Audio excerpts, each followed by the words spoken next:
Espourense converterase de novo esta semana nunha gran cancha polideportiva que acollerá exhibicións, torneos e campeonatos dunha vintena de disciplinas deportivas. Estes xogos deportivos de Sportur Galicia se complementarán co 7º Congreso Internacional de Turismo e Deporte que, como decía Manuel, se celebrará os días 3 e 4 de decembro, coincidido de novo ca apertura da temporada deportiva de atletismo espourense. O obxectivo destes xogos deportivos de Sportur Galicia é promocionar ao deporte como unha ferramenta inclusiva, puidendo falar de deporte para todos, e tamén servir de escaparate para as federacións deportivas de toda a comunidade.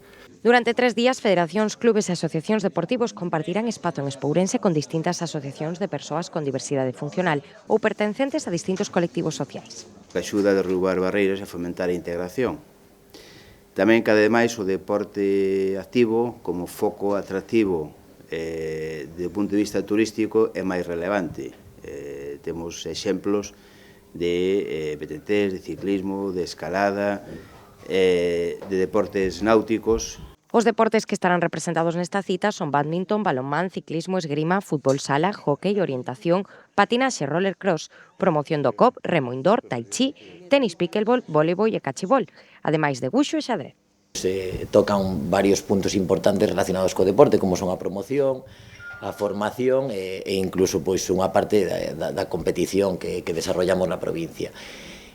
Nós estamos encantados de poder colaborar co noso programa de fomento e con algunha copa de deputación que se van a desarrollar estos días.